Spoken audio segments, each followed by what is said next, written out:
waited for. Everything you want is right here. We gon' give them what they came for.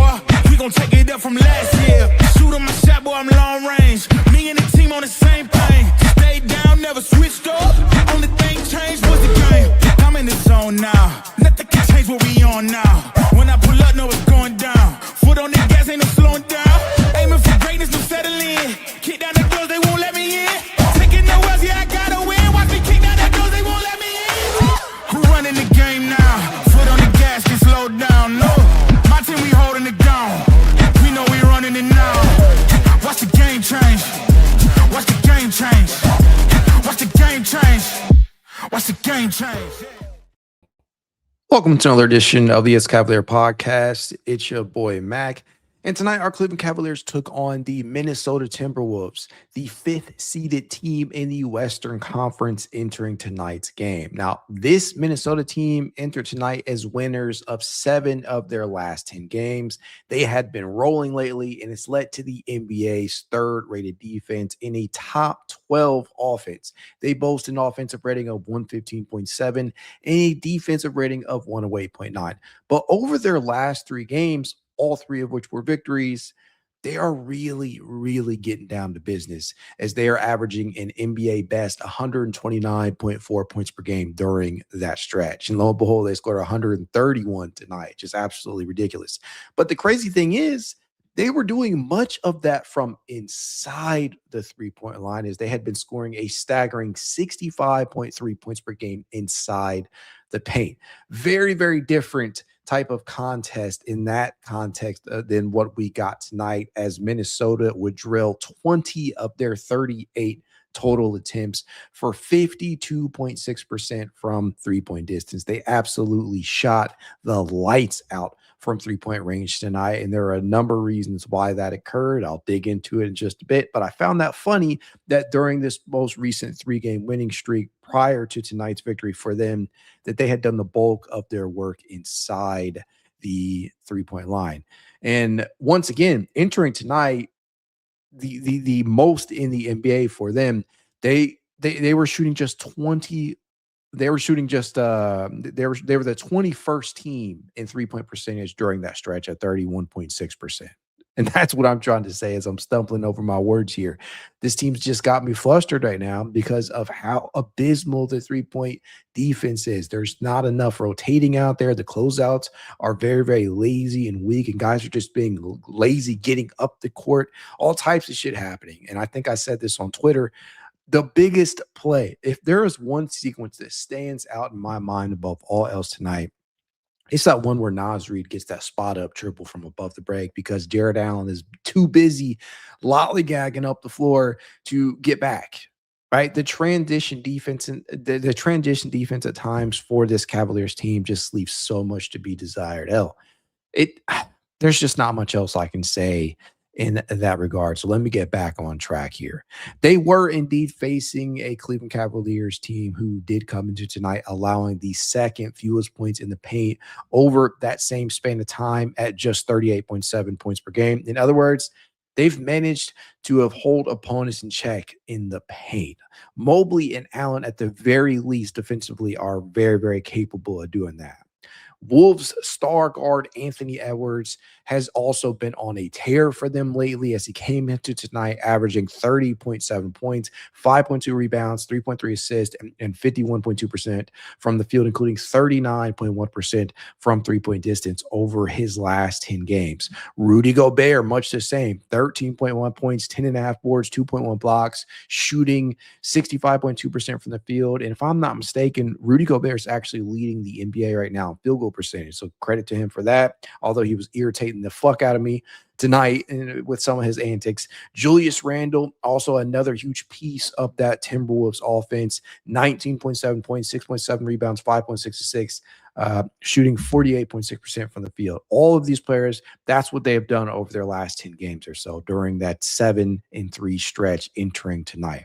That said, one thing we already knew entering tonight, at least hours prior, was that Edwards was on the injury report with right foot injury maintenance, and he ended up playing. On the other hand, we already know that Cleveland's injury report offered some good and some bad.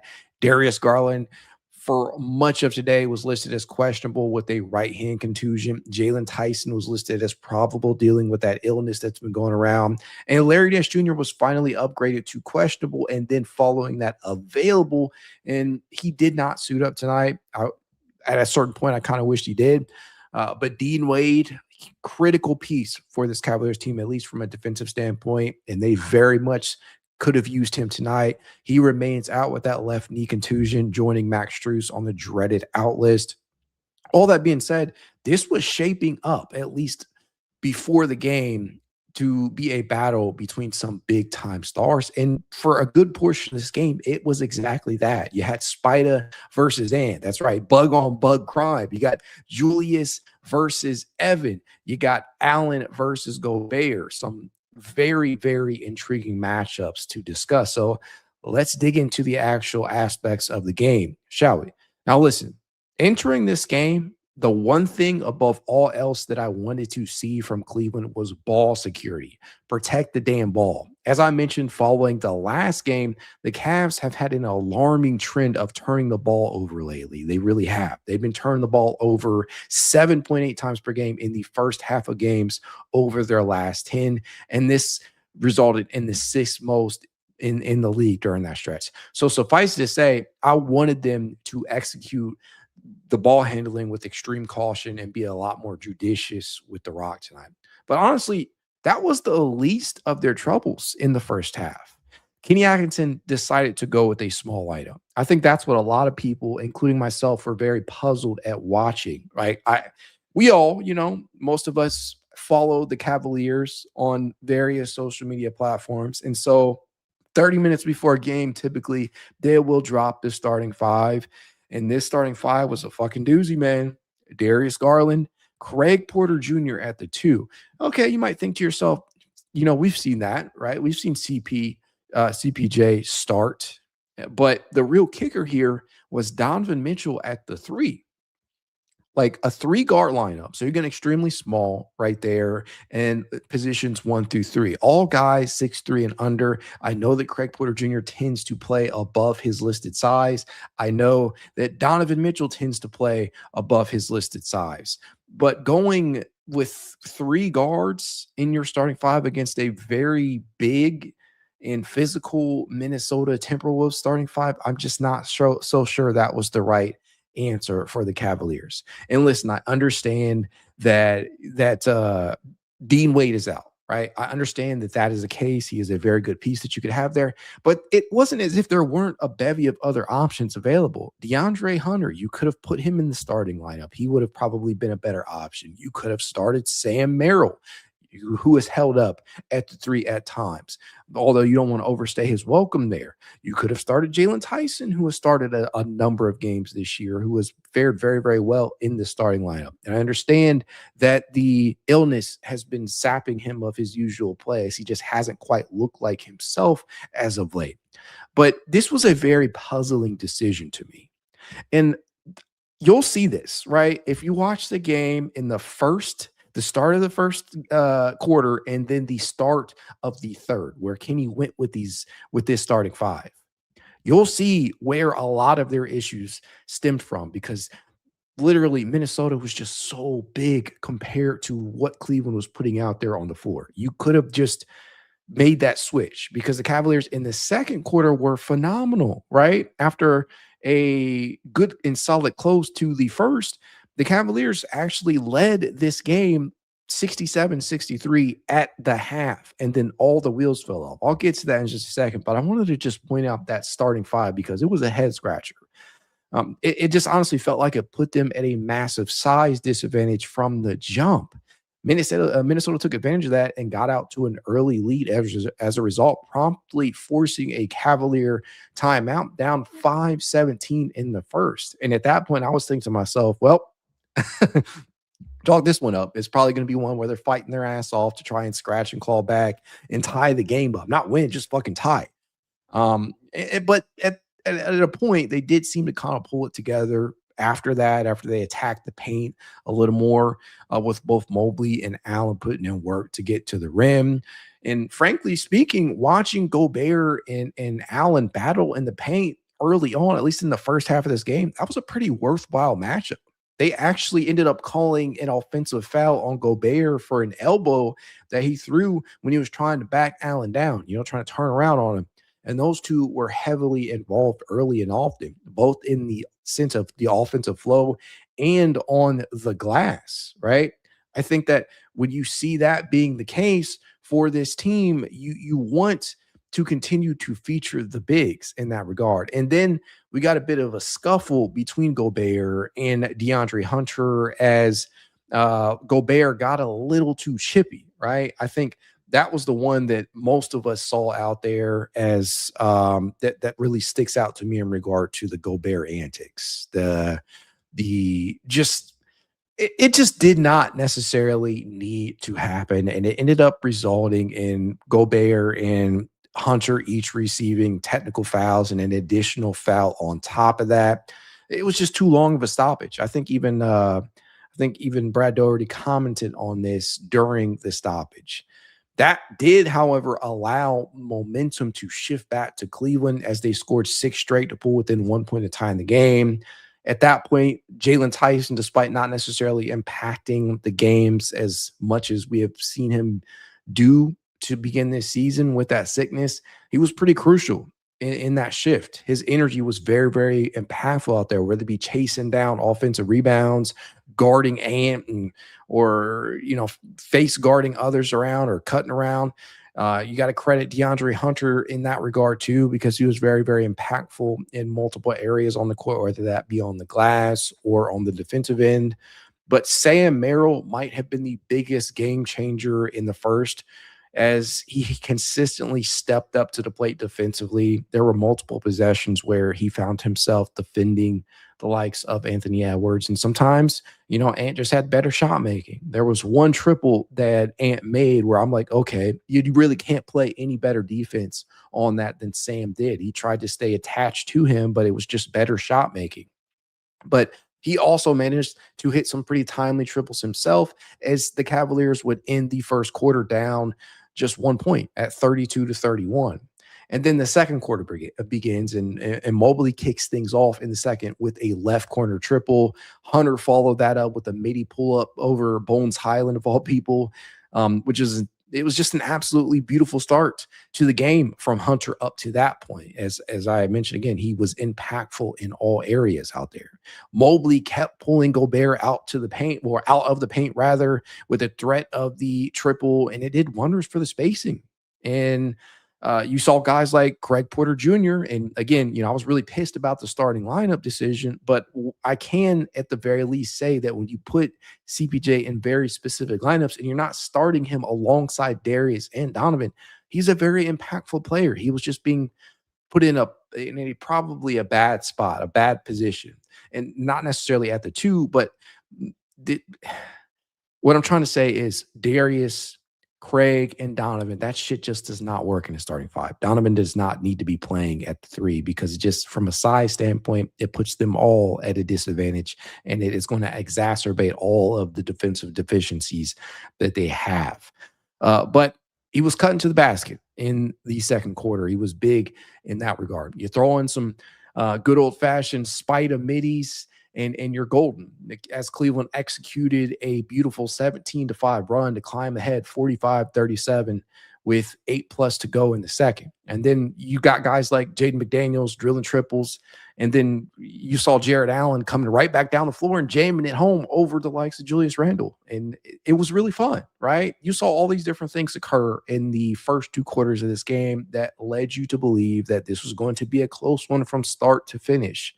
And the first half was not necessarily as indicative as I thought it was going to be, right? Overall, it was a back and forth affair up to that point, as teams were just trading shots like 2 boxers in their prime out there. And I thought that was going to carry well over into that third quarter. But that, my friends, is where the fun stopped. Because up to that point, Cleveland was really giving the Wolves everything they could handle, despite not necessarily knocking down a good number of shots. Again, as I mentioned, they led 67 67-63 through the first two quarters. They were really antagonizing and attacking on the interior as they scored 36 points in the paint up to the first half compared to the Timberwolves 26 points in the paint. They held on to the ball. They were very, very judicious with it, as I had concerns with entering this game, as they committed just 3 turnovers through the first two quarters to Minnesota's 9. So not only were they taking care of the ball up to that point, they were forcing a ton of miscues on the Minnesota end as well. And that resulted in 13 points off of turnovers for Cleveland to Minnesota's 1. But again, right, the shot making, that was one of the biggest factors, maybe the biggest factor of the game for Minnesota, right? Cleveland, up to that point, had gone just 5 of 15 from three-point distance. That's 33.3% to Minnesota's 10 of 22. That is good for 45.5%. And that is a trend, unfortunately, that will continue in the second half. But as I mentioned, the second half, the third quarter, it was not nearly as fun as the first two quarters of this game. First things first, right? Julius Randle ended up scoring Minnesota's first 7 points of the second half. Some of those from the three-point line, others from inside of the paint, as he was able to draw contact in the post. Many at that point promptly pulled off a 12-2 run to open the third quarter, pulling ahead 75-69. And very quickly, just as it did to begin the first quarter, when you had that starting five out there that didn't make any fucking sense, it very quickly forced a Kenny Atkinson timeout after Anthony Edwards hit a left corner triple. Fun time was over. That's it. That's all she wrote at that point for the Cavaliers for the most part. Donovan Mitchell did have a pair of scores to cut the lead to 3, but Dante DiVincenzo, much like he did all game long, drilled triple after triple after triple, which was consistently keeping the Wolves up. And then it went from bad to worse. Truly. Turnovers, a sheer inability to stop Minnesota or grab a rebound, and a questionable lineup led to the Wolves quickly pulling ahead by 14. And it wouldn't stop, right? The bleeding just would not stop as Minnesota outscored Cleveland very, very, like the margin was huge. They outscored them 43-22 in the third quarter of this game. That was the decisive one. Even though Cleveland managed to outscore them 33-25 in the fourth, the damage was already done.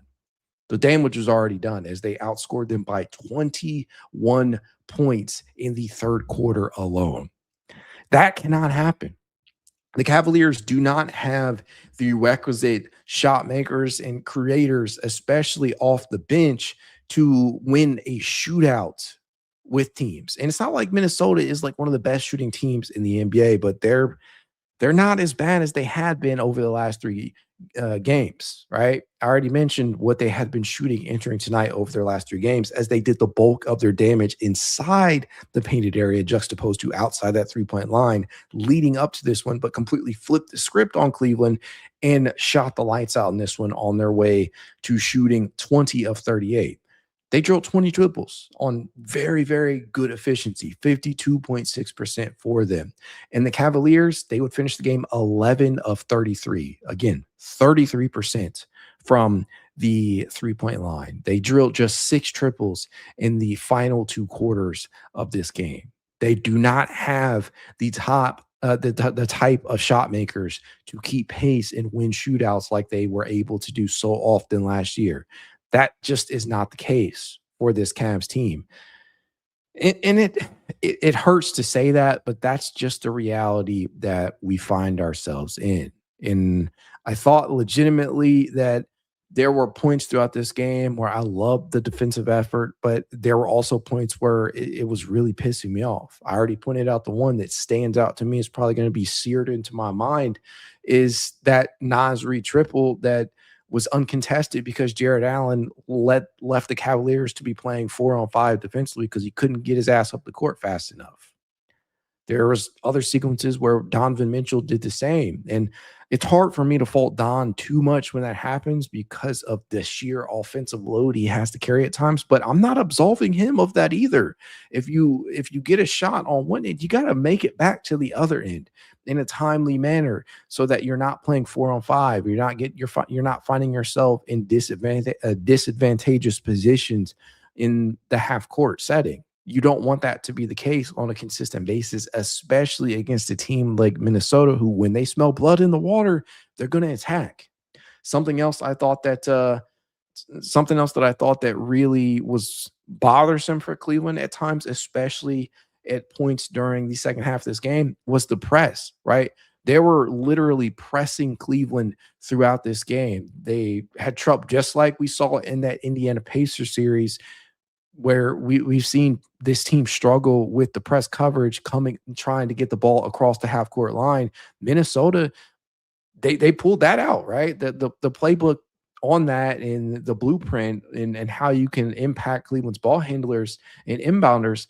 They did some of that tonight at points, and I thought that was just a very good strategic move from Chris Finch and company. So credit where it's due in that regard.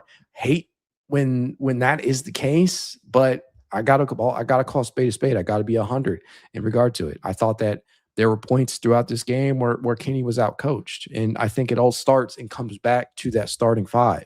I don't know what he was thinking. I was willing, just because of how great Craig Porter Jr. has been this season, to let it slide, see what it was all about. And to be honest with you guys, I was thinking to myself, okay, we'll probably have an early lineup shift. That's probably going to be the justification for this. Maybe they're just rewarding Craig for his hard work and play out there.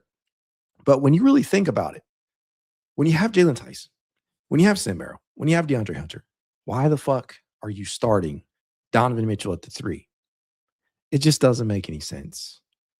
I don't know how to rationalize that, so I'm not even going to try to do it. All I'm going to say is that it came back to bite the Cavs in the ass in both the first and the third quarters of this game, sapping them of all momentum that they had. And as I mentioned, they just don't have the firepower to shoot themselves out of these slumps and funks that they get into and back into games. Unless Sam Merrill goes nuclear, and I will give credit to Sam. Once more, I do want to call attention to this because Sam has legitimately been phenomenal this season when he's been on the court, right? Sam entering tonight, and these are the numbers entering tonight's game. Overall on the season, he's attempting 8 triples per game. He is knocking down 44.7% of those.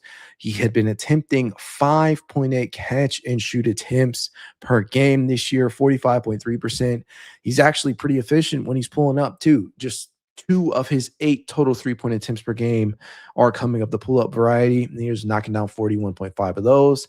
And then they have 2 others that are categorized as other over on NBA.com. Their tracking data for Sam Merrill indicates that he has knocked down 100% of these so-called other types. I'm assuming that these are heaves and things that they just can't quite qualify as typical 3-point attempts. And then you look at the zones, right? From the left corner, he has 9. He entered today 9 of 15 from the left corner. That's 60%. From the right corner, shooting 50%. That's 6 of 12. And above the break, where he's been most utilized, is 56 of 132, which is 42.4%. I think this right here perfectly encapsulates how dangerous Sam Merrill can be from 3-point range, especially coming off screens.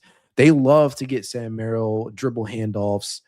You saw that happen a number of times tonight with Evan Mobley and company trying to get Sam the rock, and it was key in the fourth quarter and trying to get their way back into a ball game. And they did, but at the end of the day, like, Sam should have never have to been put in a position to which he has to shoot the Cavaliers back into it because of some very head-scratching decision to start who you did tonight and some shooting slumps from others. They got to figure it out. I just wanted to call attention to that because Sam has legitimately been a phenomenal piece this season when he's actually gotten minutes. And tonight he would finish with 22 points on 7 of 13 shooting from the field, including 5 of 11 from 3-point distance. So that 3-point percentage, that's going to go up after tonight as he knocked down 45.5% of his triples. Again, he would finish with 22, 2, and 3, along with 1 steal. So good performance from Sam Merrill. I will go ahead and give him credit for that, although it comes in a loss. Kudos to Sam Merrill. Donovan Mitchell put up yet another 30-point game. He's had so many of those this season, and I feel like a lot of them end up being wasted because when it occurs, it's usually occurring when the Cavaliers are having to play from behind and he's having to take a shit ton of shot attempts. As we speak, Donovan Mitchell has 21 30-point games this year, including tonight's performance. He has 21 30-plus point games. If nothing else, that is impressive within itself. I think that Donovan Mitchell, there are definitely critiques that you can give to him that are like justified, right? Getting back on the defensive end, trying to get his bigs involved more, right? These are justifiable critiques of Donovan Mitchell. What I will never question about Donovan Mitchell is his ability to put the ball in the basket, because that motherfucker, he refuses to give up a lot of the time, even when the three-point shot is not falling. As he shot just 2 of 8 from three-point range tonight, that's 25%. But he would finish 10 of 20 overall. And a lot of that is either coming in the mid-range or at the rim, as he's known to put pressure on the interior of a defense as one of the few Cavs on the roster capable of putting the ball on the floor and actually antagonizing a defense. A couple others on the roster that can do that, but probably none more so feared than Don when he's rolling downhill. I thought tonight, to be quite honest with you, was not the greatest Darius Garland performance, though he was finished with 16 points and 8 assists. He was a minus 24, not the worst plus minus on the team. That belongs to Jarrett Allen. But Darius struggled with his shot. He struggled to finish around the rim at times, as he would finish 7 of 16. That is 43.8%. I think it is a little bit of a reach to say that he struggled to finish around the rim, because he did have some quality finishes, but and the floater was working for him tonight too. It is nice to see that rounding back into form. But the problem with Darius Garland in matchups like this, especially when you're not helping him out by trying to cover up some of those deficiencies by starting another fucking small guard next to him, is defensively. He can be back down. There are players, and I mean, I say this as a Garland fan, there are players that are going to go out there and shoot over the top of Darius Garland. It will happen. It will happen. And there's nothing you can do about it at times when said player is able to just rise up over you. Darius is not a terrible defender relative to his size, but I mean, if we're just being honest, that can happen, and teams know that, and they will attack him. I hate to see that. Overall, just a failure tonight in many aspects. I put the blame on multiple parties here. I think it starts at the top with Kenny Atkinson with the decision to start 3 guards, right? But it was a fun game. If you're being objective, these are 2 teams that are thought of to be some of the better teams in their respective conferences. As I mentioned, Minnesota entered as the 5th seeded team in the Western Conference. If they're playing in the East, they're probably a top 3 seed. And the Cavaliers have underwhelmed this year, but I still believe that they'll end up a top 4 seed by season's end. They had been coming off a stretch where they had won 4 out of their last 5 games. They have been doing much better from a defensive standpoint, fielding a top 3 defense. And the offense was starting to look a little bit better as they were finding ways to become more and more reliant on their bigs in Evan and Jarrett, and not necessarily so much on that 3-point shot. But again, objectively speaking, this was a fun game to watch, although I wanted to rip my hair out in the second half, specifically the third quarter. But you're lying to yourself if you thought it wasn't fun at least up to the first half. It was a quality game at that point. The third quarter may have soured a lot of people's opinions in regard to it, but you're kidding yourself if you don't think that this was at least a little bit fun up to that point. Wish they could have pulled home a victory, but I'm not too discouraged. There are just some hard truths that we have to face. And one of them is that they're incapable of winning shootouts like this. If the other team is going to shoot 20 of 38 from 3-point distance, the Cavaliers do not have the capacity to battle that. They just don't. And that's being 100% honest. Hate to say that, but it is the reality of what and where we are this year. That being the case, let's go ahead and hop into the chat. First things first, Floyd Phillips II says, Cavs off to an anticipated slow start. Floyd, I am assuming that this was a live tweet because I know I posted this before the game even started. HJ17 Gaming says, why the fuck is Kenny adamant on having Craig be the core four? It didn't work out at all in the first half. Again, this alludes to the decision to start Craig Porter Jr. alongside the rest of the core. Not a great decision, in my opinion. I think that, again, you felt that in the first and in the third quarters, specifically, as Minnesota got off to hot starts in both quarters because of that. And I absolutely hated to watch it happen. HJ also says, Kenny's coaching has been suspect lately. Dude let the Wolves go up on a 20-point swing before calling a timeout and making a rotational change. Dante is cooking DG right now. Yeah, listen, credit where it's due to Dante DiVincenzo, who was absolutely on fire from 3-point distance tonight. He drilled 6 of his 10 attempts from 3-point distance on his way to 22 points while providing high-level defense out there at the point of attack. And you gotta be honest, right? There were points throughout this game where I thought that the coverage defensively was too lax from the 3-point line. When you know Dante's catching fire, when you know he is knocking down from distance, like way down from distance, not logo deep, but when you know that he is starting to catch fire, you got to play a little bit closer up on him. You have to make sure that you're fully committing to closing out on him. You have to make sure that when you're going when you're trying to navigate those screens, that you're not going under or getting caught on a screen. You know what I'm saying, right? Dante cooked the Cavs tonight, and that's just me being honest. Jawan Sylvan says, bad coaching, bad team, just overall bad. I don't think they're a bad team. I don't think they're overall bad, but I do have to admit that Kenny Atkinson is making some very questionable decisions as of late, and it's starting to be more and more apparent. D Jackson H1K says, man, in the second, the Timberwolves played a whole different game. It felt like they were making the Cavs think they had a chance. No, I don't necessarily think that's the case. I think that, for one, like, they shot extremely well in the first half of this game. 10 of 22 from 3-point distance. That's 45.5%. The thing that kept the Cavaliers into it was the Cavaliers actually making a concerted effort to get out there on the glass. I mean, Jarrett Allen had 9 points and 9 rebounds through the first 2 quarters.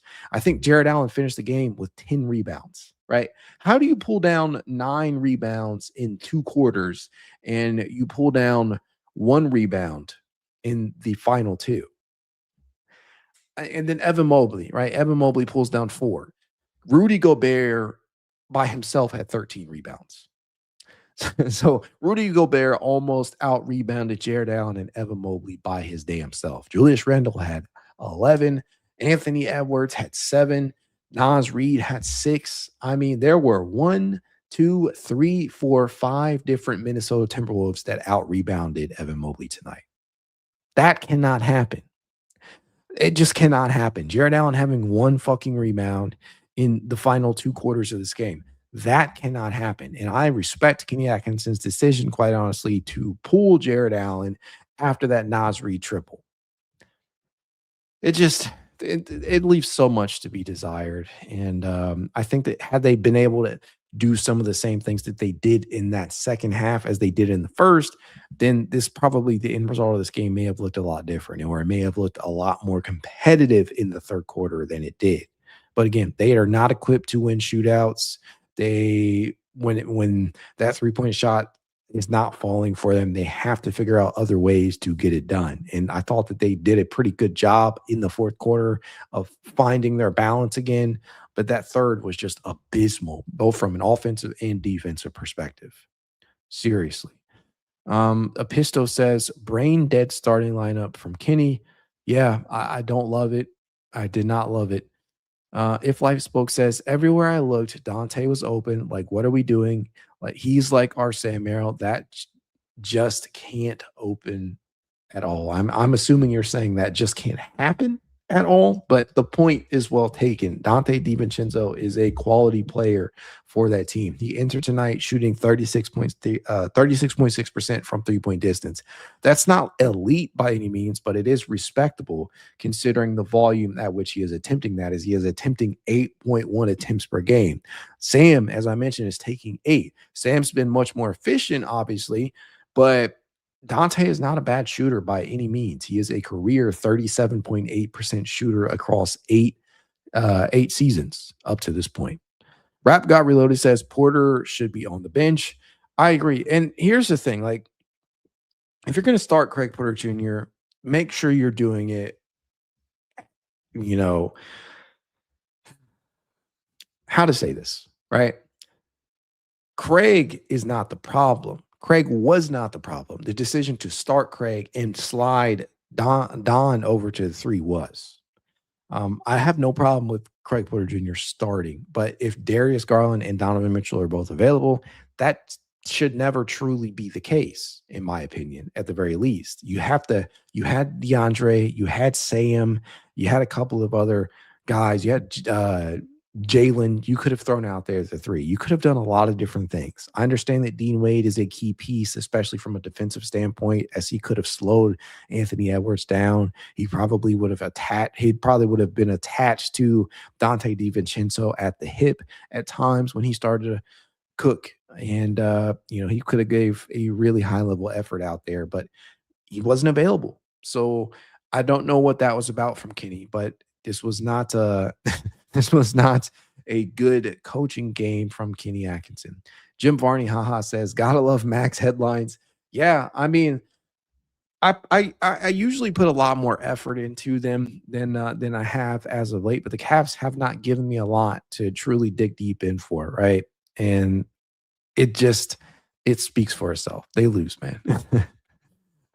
Again, they entered tonight 4-1 over their last 5, but this one hurt because it was coming against a team above 500, a team that is pretty damn good over in the Western Conference, and it would have been a good morale booster for this team, a good confidence booster for this team, because they haven't fared all that well against teams above 500 this year.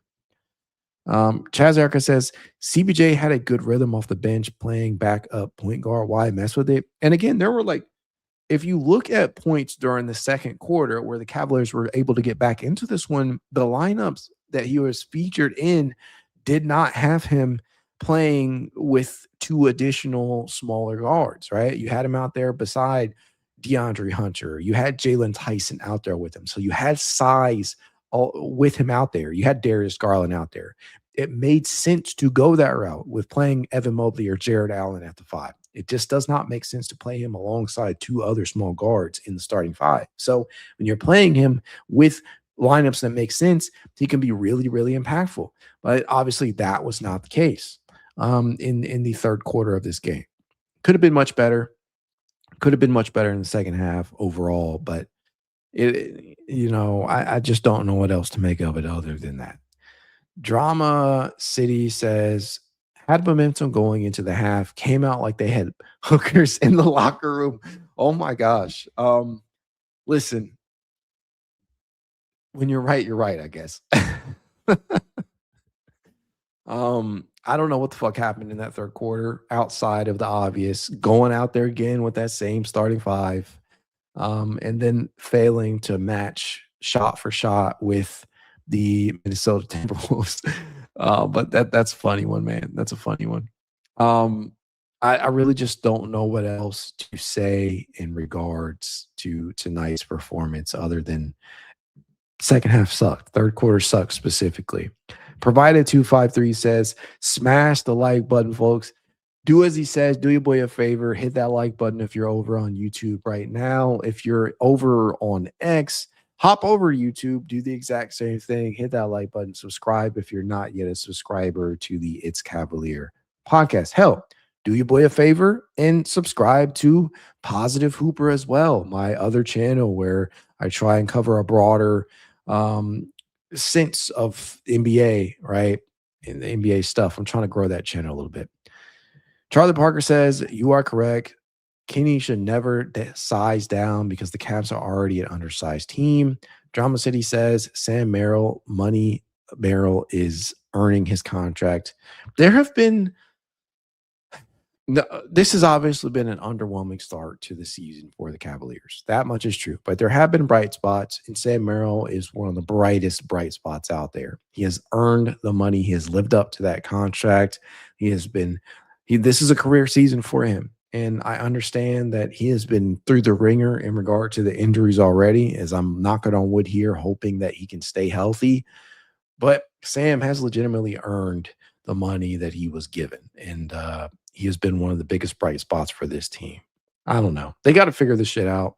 Hopefully, that third quarter really, really burns them and is seared into their memories. Hopefully, Jarrett Allen can, begin to understand that you can't be slow getting up and letting your team play 4-on-5 defensively. There are just so many things that occurred in that second half that really pissed me off, but it's not the end of the world. Hopefully they can rebound from this.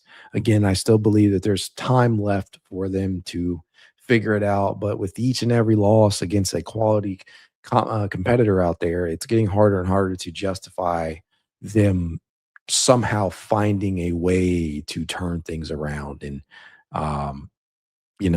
flip the proverbial switch, as they say. Us Carcel says, no, Mac, this isn't fun. I hated the trade for Hunter, although everyone thought it was great. I don't get that if someone on another team gets hot from three, why we don't have somebody on them. Quite honestly, I still like the trade.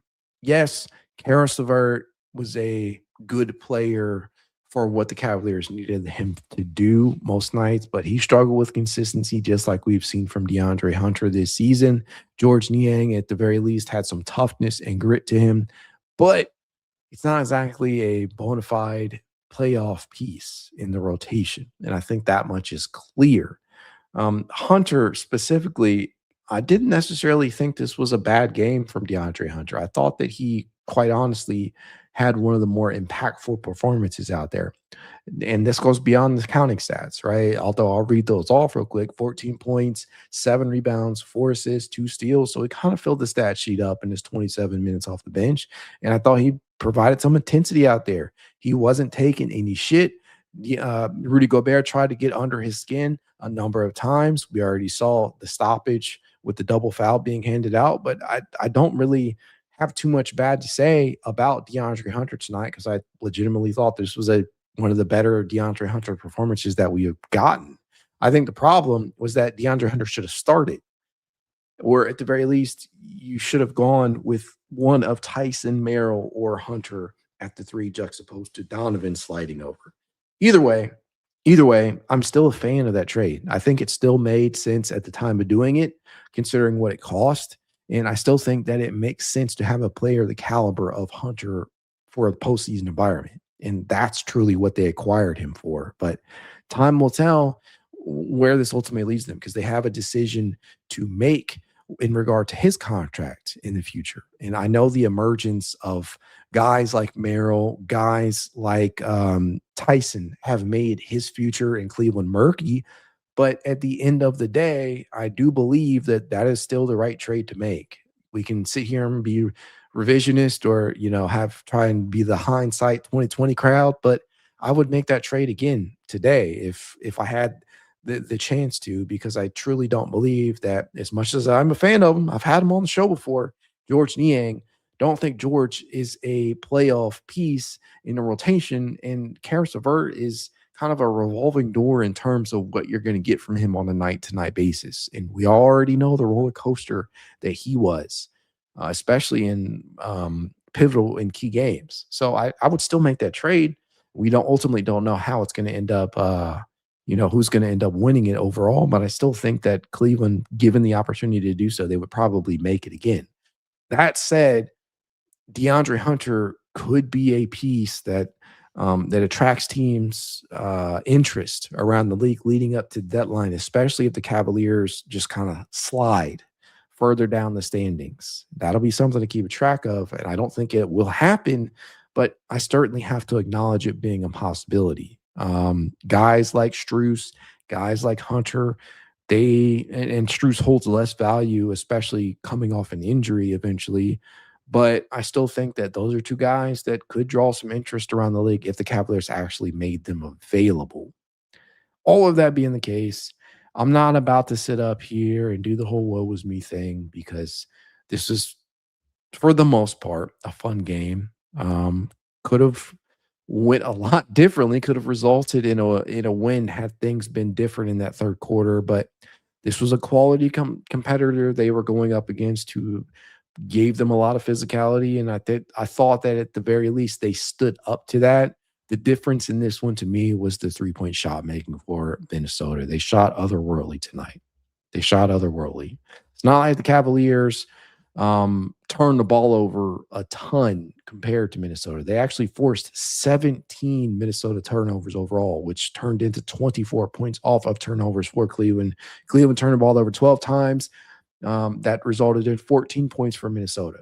I thought that they did actually give it their all on the defensive end throughout many key stretches of this game, but their three-point defense obviously left a lot to be desired. Way too lax with that. Way too slow coming up the court. Again, I'll point it out one last time. That Jarrett Allen sequence, that should piss me off. But it's not like the Cavaliers are doomed completely just because they lost this game. That's probably a good stopping place before we beat a dead horse here. But as I always tell you guys, if you'd like to reach out to me, I can. It's Cavalier_pod on Twitter, TikTok, Instagram, YouTube, and more. If you want to be added to the It's Cavalier Discord chat, you know what to do. Leave a rating, leave a review, send me a screenshot of said review to itscavalier53@gmail.com, and I will send you said invite. If you want to support the show in a small but helpful way, consider becoming a member over on Patreon. You can do so for as little as $1 a month. Hell, you could do it on YouTube too. The tiers there range from $1 to $5. Wine and gold, and they'll get you a various number of unlockables. That said, whether the Cavaliers win or lose, you guys know that I'll be here. They need to give me something to be happy about, but I mean, there's always going to be something to talk about. Go Cavs.